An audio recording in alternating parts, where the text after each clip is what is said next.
জানুয়ারি থেকে বদলে যাচ্ছে একাধিক নিয়ম। যদি আপনার কাছে রেশন কার্ড, ভোটার কার্ড কিংবা ব্যাংকের বই অথবা পোস্ট অফিসের টাকা রেখে থাকেন, তাহলে আজকের ভিডিওটি আপনার জানা একান্তই গুরুত্বপূর্ণ। কারণ একদিকে আধার কার্ডের আপডেট বিরাট বড় পরিবর্তন করছে, আর তার সাথে ব্যাংকের বইয়ে সুদ বদল। যদি মোটা অঙ্কের টাকা রেখেছেন কিংবা রাখবেন বলে ভাবছেন, তাহলে ব্যাংক, পোস্ট অফিস নিয়ে বিরাট আপডেট, যা জনজীবনে ব্যাপক আকারে প্রভাব পড়তে পারে। সে আপনি গরিব হন কিংবা মধ্যবিত্ত কিংবা দিনমজুর, প্রত্যেকের জন্য এবার ব্যাংক, পোস্ট অফিসের খবরটি জানা একান্তই গুরুত্বপূর্ণ। না হলে এক ঝটকায় আপনিও সমস্যার মুখে পড়তে পারেন। আর এর সাথে যে সমস্ত মানুষরা সরকারি প্রকল্পের টাকা পেয়ে থাকেন এবং যাদের ব্যাংকের অ্যাকাউন্টের সাথে আধার লিঙ্ক রয়েছে, তাদের জন্য থাকছে আরও একটি গুরুত্বপূর্ণ খবর। যারা আজ মূলত প্রতি কিস্তিতে কৃষক বন্ধুর টাকা ব্যাংকের অ্যাকাউন্টে ঢুকিয়ে থাকেন এবং লক্ষ্মীর ভান্ডার এবং ওই একই পরিবারের লক্ষ্মীর ভান্ডার কোনো বাড়ির মহিলা পেয়ে থাকে, তাহলে আজকের ভিডিও ভুল করে মিস করবেন না। আর তার মাঝেই বাংলা জুড়ে বিরাট বড় খবর সামনে, তার দিকে নজর রাখবো এক ঝটকায়। কি ঘটছে বাংলায়, বিস্তারিত আপডেট জানবো। নোটিশ প্রত্যেক গ্রাম পঞ্চায়েতেই আশা করি চালু হয়েছে এই পরিষেবা, যেখানে কাদের কাদের কি কি জমা দিতে হবে, তাহলে 100 দিনের বইগুলো চালু থাকবে, তা নিয়ে দারুণ আপডেট থাকছে আজকের ভিডিওর মাঝে। এবং এই ভিডিওর একদম শেষেই থাকছে স্কুল, কলেজ ছাত্রছাত্রী এবং চাকরি প্রার্থীদের জন্য বিরাট বড় খবর, যারা বিভিন্ন কম্পিটিটিভ পরীক্ষা দিচ্ছে এবং যাদের বাড়ির ছেলেমেয়েরা স্কুলে পড়াশোনা করে। আর সেই সাথেই গ্রামে বসবাসকারী মহিলাদের জন্য থাকছে নতুন একটা স্কিম। আর এই একের পর এক স্কিমগুলো নতুন বছরের শুরুতেই আবেদন করতে হবে। আর একদিকে প্রকল্পের হাতছানি বছর শুরুতেই, আর তার মাঝে বিরাট বড় আপডেট, রাজ্য রাজনৈতিক চাপানুতর এবার 1 তারিখ থেকে বদলে যাচ্ছে। অভিষেক মমতার বিরাট ইঙ্গিত, এবার ইভিএম নয়, আসল চুরি হচ্ছে ভোটার তালিকায়। কংগ্রেস সহ বিরোধী দলগুলোকে কি পরামর্শ এবার অভিষেক বন্দ্যোপাধ্যায়, শুনে এবার 1 তারিখে বিরাট বড় বদল। আর দিকে বছর শুরুতেই 2500 বাস, 45টি ভেসেল, 100টি কাঠের লঞ্চ, গঙ্গাসাগর মেলা ঘিরে এবার তুঙ্গে প্রস্তুতি। আর তার মাঝে আবার বিরাট বড় আপডেট, রাজ্যের নতুন মুখ্য সচিব এবার বছর শুরুতেই বিরাট বদল মমতা বন্দ্যোপাধ্যায়। রাজ্যের মহিলা মুখ্যমন্ত্রী ছিলেন মমতা বন্দ্যোপাধ্যায়, এবার রাজ্যের নতুন মুখ্য সচিব হলেন সেই মহিলাই নন্দিনী চক্রবর্তী, বাংলার প্রথম মহিলা মুখ্য সচিব নন্দিনী, যা এবার কম্পিটিটিভ এক্সামে নতুন করে প্রশ্ন। আর তারই মাঝে বাংলার খবরের দিকে নজর রাখবো আমরা। বাংলায় কি কাণ্ড ঘটছে দেখবো, বিস্তারিত আপডেট। কেমন থাকবে, বছরের শুরুতে কেমন ধামাকা, আর তার সাথে বছর শেষে কোথায় কেমন উৎসবে মাতলো থাকছে, তা নিয়ে একের পর এক বাজিমাত করে খবর গোটা বাংলা জুড়ে। আর তার সাথে থাকবে 2025 সালের সেরা ঘটনা, কোথায় কোথায় কি কি কাণ্ড ঘটে গেছে, বিদায় বছরকে এবার ঘুরে দেখার পালা থাকবে, তা নিয়ে বিরাট আপডেট। আর নতুন বছরের শুরুতেই স্বস্তি খুলছে রোহিণীর রাস্তা, দার্জিলিং সিকিমে যাওয়ার সময় এবার কমবে, বিরাট আপডেট। আর ওদিকে আবার 100 আনা ক্ষমতায় দিলীপ ঘোষ, বাংলায় এবার ক্ষমতা দখলে দিলীপের হাতে কি গোটা দল। লোকসভার ভোটের অচেনা ময়দান, প্রথমবার হারের পর চক্রান্তের অভিযোগ করেছিলেন দিলীপ ঘোষ। আর এবার সেই অমিত শাহের সভার পর দিলীপ ঘোষকে এক বিরাট দায়িত্ব, স্বমহিমায় দেখা গিয়েছে আবার দিলীপ ঘোষকে আবারও ক্ষমতায়। আর এবার দিলীপ ঘোষ কি কাণ্ড ঘটাচ্ছেন বাংলায়, তার দিকে নজর রাখবো এক ঝটকায়। দিলীপ ঘোষকে নিয়ে বাংলা জুড়ে তরতাজা খবরের দিকে নজর, শুনে নেব বিস্তারিত দিলীপ ঘোষ রিলেটেড কন্টেন্ট। এবার তার আগে শুভেন্দুর বিরাট বড় বার্তা দেখবো, তা নিয়েও গুরুত্বপূর্ণ আপডেট। কি ঘটছে বাংলায়, 24 কলিঙ্গ 25 অঙ্গ, এবার হবে বঙ্গ। শুভেন্দুর বিরাট বড় বার্তা, একাধিক দল বদল করেছেন অর্জুন সিং। ব্যারাকপুর থেকে বিজেপি হয়ে এবার সাংসদ পদের জন্য লড়াই করেছিলেন তিনি, তবে তৃণমূলের পার্থ ভৌমিকের কাছে পরাজিত হয়েছিলেন। এবার বর্তমানে তৃণমূলের শক্তি সেখানে প্রবল, তা বলাই যায়। আর এবার বিরাট বড় খবর, ভাটপাড়ায় বিরোধী দলনেতা শুভেন্দু অধিকারী, সেখান থেকেই তৃণমূল সরকারের পরিবর্তনের ডাক দিলেন তিনি। নন্দীগ্রামের বিধায়ক বলছেন, এর আগে কলিঙ্গ বা উড়িষ্যা জয় করেছে, তারপর অঙ্গ অর্থাৎ বিহার জয় করেছে, আর এবার বাকি আছে শুধু বঙ্গ। বাংলা দখলে মা কালীর নাম নিয়ে ঝাঁপিয়ে পড়ার আহ্বান জানিয়েছেন বিরোধী দলনেতা শুভেন্দু অধিকারী। আর তাতেই গোটা বাংলা যেন বাজিমাত করে ফেলছেন তিনি। দপ্তরের একটা ঘর বরাদ্দ করলেন বর্তমানের রাজ্য সভাপতি, বিরাট বার্তা। আর এদিকে আবহাওয়ার খেলা, শীতের দাপট, ঝঞ্ঝা খেলা শুরু, নামবে বৃষ্টিপাত, আবহাওয়ার তোলপাড় করা খবর। ওড়িশা উপকূলের ঘূর্ণিঝড় তৈরি হবে, আর তার প্রভাব জলীয় বাষ্প বাংলায়। কুয়াশার ঘনঘটা বাড়বে।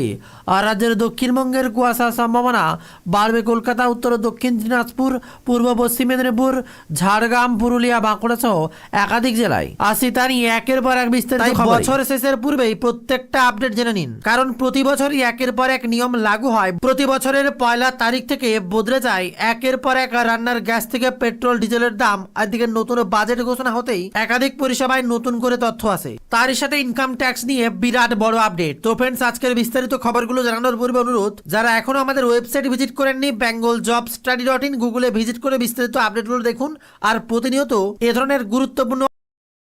আর অন্যদিকে ময়দানে নেমেছেন অভিষেক বন্দ্যোপাধ্যায়। গোটা বাংলার নজর এবার সেদিকে। কি ঘটাচ্ছেন এবার অভিষেক ব্যানার্জি, দেখলে আপনিও চমকে যাবেন। যেখানে গোয়ার কাজ করতে যাওয়ায় টাকির পরিযায়ী শ্রমিকের নিমে বিরাট বার্তা। ত্রুটি কি? তারা পশ্চিমবঙ্গের বিজেপি শাসিত রাজ্যে বাঙালি শ্রমিক খুনে আক্রমণ। এবার অভিষেক বন্দ্যোপাধ্যায় বিরাট বার্তা, যেখানে তৃণমূল কংগ্রেসের সাধারণ সম্পাদক অভিষেক বন্দ্যোপাধ্যায় বলেন, পশ্চিমবঙ্গ থেকে যারা যাচ্ছেন তাদের উপর অত্যাচার করা হচ্ছে, এ কি মানা যায়? আপনারাই বলুন। যেখানে রাজ্য বিজেপির মুখপাত্র দেবজিৎ সরকার বলেন, অভিষেক এইসব বাঙালির অত্যাচার বলে বাজার গরম করতে চাইছে, এসব বলে লাভ হবে না। পুলিশ সূত্রে খবর, গোয়ার ভাস্কো থানা এলাকায় দেবানন্দ সানা নামে এক পরিযায়ী শ্রমিককে সন্দেহজনকভাবে ঘোরাফেরা করছিল, আর সেই সময় এলাকার লোকজন তাকে পুলিশের হাতে তুলে দেয়। আদালতে তোলার পর অসুস্থ হয়ে পড়েন টাকির বাসিন্দা। সূত্রের খবর, হাসপাতালে ভর্তি করা হলে সেখানেই তার মৃত্যু হয়। অপরদিকে পরিযায়ী শ্রমিকদের দিদি রুমা সানা বলেন, কি এমন দোষ করে যে পুরোপুরি মেরে ফেললো? ভিন রাজ্যে কাজে গিয়ে ঘরে ফেরা হলো না পশ্চিমবঙ্গের আরও এক পরিযায়ী শ্রমিকের। বিরাট বড় খবর, আর তাতেই অভিষেক বন্দ্যোপাধ্যায়ের কড়া আওয়াজ। গোটা বাংলা যেন তোলপাড়। এদিকে আবার মমতার সরকারকে উৎখাতের ডাক আর কেউ নয়, বিজেপির তাবড় নেতা অমিত শাহ। বাংলায় এসেই যেন কড়া আওয়াজ। ক্ষমতা বেড়েছে কিন্তু ক্ষমতা লাভ হয়নি, তাই এবার লক্ষ্য স্থির বাংলা জয়। আসন্ন পশ্চিমবঙ্গের বিধানসভা নির্বাচনে এবার সর্বশক্তি দিয়ে ঝাঁপাতে চলেছে বিজেপি, যার নেতৃত্বের দলের মূল কৌশলী ও কেন্দ্রীয় স্বরাষ্ট্রমন্ত্রী অমিত শাহ। তার সরাসরি নির্দেশেই বুথ স্তর থেকে কেন্দ্রীয় স্তরে চূড়ান্ত প্রস্তুতি শুরু করেছে গেরুয়া শিবির। গত বিধানসভা নির্বাচনে তৃণমূল কংগ্রেসকে জোর বেগ দিয়েছিল বিজেপি। 3 থেকে আসন সংখ্যা বেড়ে হয় 77। রাজ্যে অবশ্য ক্ষমতা দখলে আশা করেছিল বিজেপি। সেই স্বপ্ন পূরণ না হলেও পশ্চিমবঙ্গের বিধানসভায় মূল বিরোধী শিবির হিসেবে উত্থান হয়েছিল তাদের। তাই দল এবার আত্মবিশ্বাসী যে তৃণমূল স্তরের প্রস্তুতি, এসআইআরের সুফল, তৃণমূলের অভ্যন্তরীণ ফাটল মমতা বন্দ্যোপাধ্যায়ের নেতৃত্বাধীন 15 বছরের সরকারের পতন ঘটাবে, এমনই বক্তব্য বিজেপির একাধিক নেতার। গত 30 ডিসেম্বর শাহ জোর দিয়ে বলেছিলেন, আসন্ন নির্বাচনে 2/3 সংখ্যাগরিষ্ঠতা নিয়ে জিতে মমতা বন্দ্যোপাধ্যায় সরকারকে উৎখাত করবে বিজেপি। বিধানসভা নির্বাচনের শুরু বেঁধে দিয়ে তিনি রাজ্যের শাসক শিবিরকে আগাগোড়া নিশানা করেছিলেন। দুর্নীতির, অপশাসন ও অনুপ্রবেশের মতো এবার ইস্যুগুলো তুলে ধরেছিলেন। কেন্দ্র স্বরাষ্ট্রমন্ত্রী তৃণমূল কংগ্রেসের সরকারের বিরুদ্ধে নির্বাচনী লাভের জন্য বাংলাদেশের অনুপ্রবেশের উত্থানকারী রাজ্যের জনসংখ্যার বিপজ্জনক পরিবর্তনের অভিযোগ করেছিলেন। তিনি প্রতিশ্রুতি দেন যে বিজেপি শক্তিশালী জাতীয় নিরাপত্তা গ্রেড তৈরি করবে, যা ক্ষমতায় এলে পশ্চিমবঙ্গ থেকে অনুপ্রবেশ সম্পূর্ণরূপে বন্ধ করে দেবে। আর এই পরিস্থিতিতে বিজেপি সূত্রে সংবাদ সংস্থা পিটিআইকে জানিয়েছে, গত 5 বছরে পশ্চিমবঙ্গের বিজেপি ক্ষমতা বৃদ্ধির জন্য তৃণমূল স্তর থেকে অনেক কাজ করেছে বলেই খবর। আর সেই প্রচেষ্টা এখন জানা আছে। শাহ ইতিমধ্যে একটা পরিষ্কার করে দিয়েছিলেন যে বিজেপি এবার পশ্চিমবঙ্গের বাংলাদেশ অনুপ্রবেশ, মহিলাদের নিরাপত্তা, রাজনৈতিক হিংসা ও দুর্নীতি ইস্যু নিয়ে লড়াই করবে। এক বিজেপি নেতা সংবাদ সংস্থাকে বলেন, বাংলায় এবার জিততে চেষ্টা কোনো খামতি রাখা না দল। সাফল্য পাওয়ার জন্য আমরা বিভিন্ন স্ট্র্যাটেজি নিয়ে কাজ করছি। স্বরাষ্ট্রমন্ত্রী অমিত শাহ ব্যক্তিগতভাবে সমস্ত প্রচার ও গ্রাউন্ড লেভেলে যেসব কাজ হচ্ছে তার দিকে নজর দিয়েছেন। এবার গোটা বাংলার নজরও সেদিকেই। বড় খবর, এবার 100 দিনের বইতেও কেওয়াইসি আপডেট করতে হবে, তা না হলে আপনি পদে পদে পড়বেন বিপদে। ইতিমধ্যে 100 দিনের প্রকল্পের টাকা নিয়ে নয়ছয় করার ঘটনা ঘটেছে বহু জায়গায়, আর জানিয়ে রাজ্য সরকার কেন্দ্র সরকারের মধ্যে দ্বন্দ্ব চলছে। আর এবার প্রত্যেক পঞ্চায়েতেই একটা নতুন করে লিস্ট টাঙিয়ে দেওয়া হয়েছে, যেখানে যাদের আধার নাম্বার এবং কেওয়াইসি আপডেট করা হয়নি, যেখানে কেওয়াইসি মোবাইল নম্বর দিয়ে আপডেট করতে হবে আপনার প্রত্যেকটি 100 দিনের কাজের বই। আর সেই আপডেট না করলে সেই বইয়ের বা অ্যাকাউন্ট বন্ধ হয়ে যেতে পারে। তাই অতি সত্বর যাদের মহিলাদের পঞ্চায়েতে ইতিমধ্যে নোটিশ কিংবা লিস্ট টাঙিয়ে দিয়েছে। অবশ্যই পঞ্চায়েতে গিয়ে আপনি কেওয়াইসি আপডেট করে ফেলুন। এদিকে আবার বাড়তে পারে লক্ষ্মীর ভান্ডারের টাকা। তার আগে বলে রাখি, যারা ইতিমধ্যে লক্ষ্মীর ভান্ডারের টাকা প্রতিনিয়ত জমিয়ে যাচ্ছেন, একটি টাকাও তোলেননি কিংবা একটি টাকাও ট্রান্সফার করেননি, তাদের জন্য বিরাট বড় খবর। একই জায়গায় টাকা জমিয়ে রেখেছেন কিন্তু ট্রানজাকশন করছেন না, যার ফলে আপনার কেওয়াইসি আপডেট রয়েছে কিনা বুঝতেও পারছেন না। তাই আপনার টাকা মাঝে মাঝে ট্রানজাকশন করতে পারেন, তাহলে আপনার ব্যাংকের অ্যাকাউন্টটিও সচল থাকবে। আর আপনি কেওয়াইসি আপডেট করেছেন কিনা তার দিকে নজর রাখবেন। তবে লক্ষ্মীর ভান্ডারের টাকা বেড়ে কত টাকা হতে পারে তা জানানোর পূর্বে এই মুহূর্তে বিরাট বড় খবর। পশ্চিমবঙ্গের ইতিহাসে প্রথমবার মহিলা মুখ্য সচিব হলেন নন্দিনী চক্রবর্তী, বাংলার প্রথম মহিলা মুখ্য সচিব। এই প্রথমবার রাজ্যের মুখ্য সচিব পদে কোনো মহিলা আইএসএস কে বসানো হলো। বর্তমানে তিনি স্বরাষ্ট্র সচিবের দায়িত্ব সামলাচ্ছেন। এর আগে পর্যটন সহ রাজ্যের একাধিক দপ্তরের সচিব পদে দায়িত্ব সামলাচ্ছেন নন্দিনী। আর রাজভবনের কিছু সময় দায়িত্ব ছিলেন তিনি। আর এবার সেই নন্দিনী চক্রবর্তী হচ্ছেন মুখ্য সচিব। আর মনোজ পান্তকে করা হলো principal secretary to chief minister. আর দিকে আবার অমিত শাহর বিরাট বার্তা, ভোট আসতে যেন উঠে পড়ে লেগেছেন গোটা দেশ জুড়ে।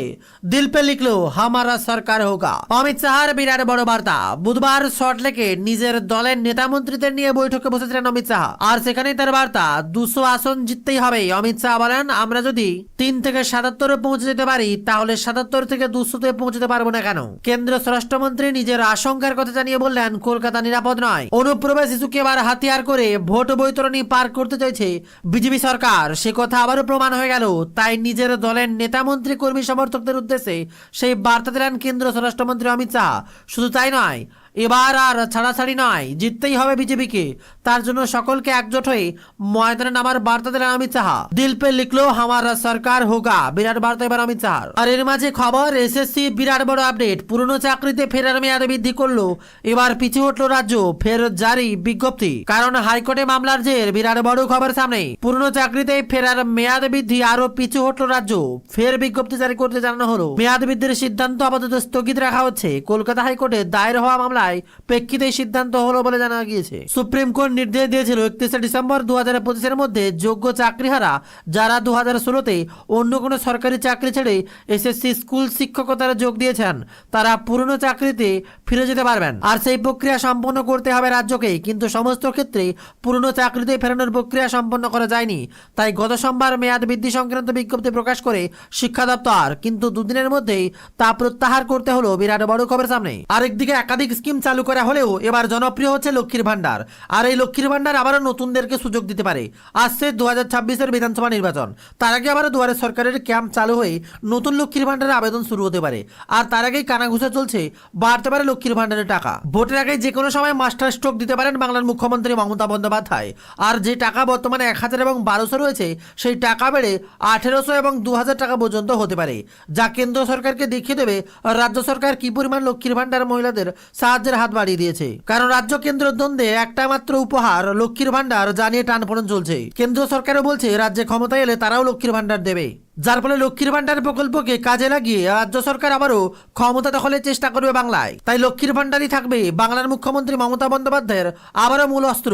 কারণ মহিলাদের হাতেই থাকছে বাংলার মহিলা ভোটের চাবিকাঠি। তাই সেই ভোটকে আরো সুরক্ষিত মজবুত করতে মমতা বন্দ্যোপাধ্যায় যে কোনো সময় লক্ষ্মীর ভান্ডার নিয়ে নতুন ঘোষণা করতে পারেন। এদিকে আবার ব্যাংক, পোস্ট অফিস থেকে শুরু করে আবাস যোজনায় বিরাট বড় পরিবর্তন। এবার নতুন করে জানুয়ারি থেকে আবাস যোজনার নতুন লিস্ট চালু হতে পারে। যাদের এখনো মাটির বাড়ি রয়েছে অথচ কোনোভাবে পাকা বাড়ির লিস্ট আসছে না কিংবা আবাস যোজনায় নাম পাচ্ছেন না, তাদের জন্য বিরাট বড় খবর। নতুন করে আবারও লিস্ট জারি হতে পারে। যারা ইতিমধ্যে লিস্টে নাম থেকেও পাচ্ছেন না, তারা যোগাযোগ করতে পারেন। আর যদি আপনার নাম না থেকে থাকে, অবশ্যই আরেকবার আবেদন করতে পারেন। কারণ আবারও আবাস যোজনায় ধামাকা নিয়ে আসতে পারেন বাংলার মুখ্যমন্ত্রী মমতা বন্দ্যোপাধ্যায়। ইতিমধ্যে পথশ্রী প্রকল্পে মাইলের পর মাইল নতুন করে পাকা রাস্তা তৈরি করে দিচ্ছেন মমতা বন্দ্যোপাধ্যায়। আর এবার বিরাট বড় ঘোষণা, আবাসের দিকেও নজর দেবে বাংলার মুখ্যমন্ত্রী। কারণ এবার 26-এর ভোটের মূল অস্ত্র হবে মমতা বন্দ্যোপাধ্যায়ের প্রকল্প। তবে শুধু এতেই শেষ নয়, থাকছে আরো একটি গুরুত্বপূর্ণ ঘোষণা। তা থাকছে আমাদের ওয়েবসাইট bengaljobstudy.in-এ বিস্তারিত আপডেট। জাস্ট গুগলে সার্চ করলে পেয়ে যাবেন। এদিকে আবার থাকছে মাধ্যমিক উচ্চ মাধ্যমিক পরীক্ষার্থীদের পরীক্ষার তারিখ থেকে শুরু করে মাধ্যমিক উচ্চ মাধ্যমিক পাস করা ছাত্রছাত্রীদের জন্য চাকরির আপডেট, যা বিস্তারিত পাবেন আমাদের বেঙ্গল জব স্টাডি ওয়েবসাইটের চাকরি ট্যাবে। তাই এক্ষুনি গুগলে সার্চ করে দেখে নিন আমাদের ওয়েবসাইট bengaljobstudy.in।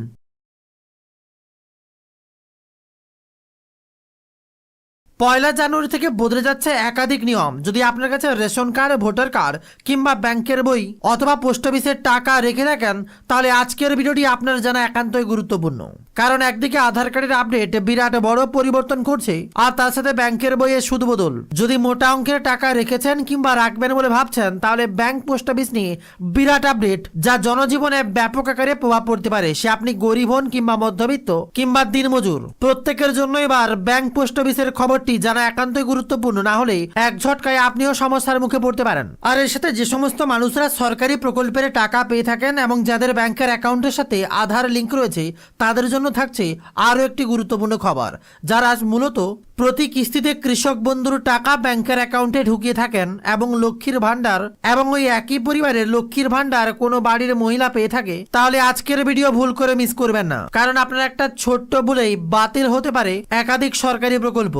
আর অপরদিকে যারা 100 দিনের কাজ পূর্বে করতেন, এখনো পর্যন্ত তাদের নামে টাকা ঢুকছে, তাদের জন্য পঞ্চায়েতের তরফ থেকে একটি বিরাট বড় নোটিশ। প্রত্যেক গ্রাম পঞ্চায়েতেই আশা করি চালু হয়েছে এই পরিষেবা, যেখানে কাদের কাদের কি কি জমা দিতে হবে, তাহলে 100 দিনের বইগুলো চালু থাকবে, তা নিয়ে দারুণ আপডেট থাকছে আজকের ভিডিওর মাঝে। এবং এই ভিডিওর একদম শেষেই থাকছে স্কুল কলেজ ছাত্রছাত্রী এবং চাকরি প্রার্থীদের জন্য বিরাট বড় খবর, যারা বিভিন্ন কম্পিটিটিভ পরীক্ষা দিচ্ছে এবং যাদের বাড়ির ছেলেমেয়েরা স্কুলে পড়াশোনা করে। আর সেই সাথে গ্রামে বসবাসকারী মহিলাদের জন্য থাকছে নতুন একটা স্কিম।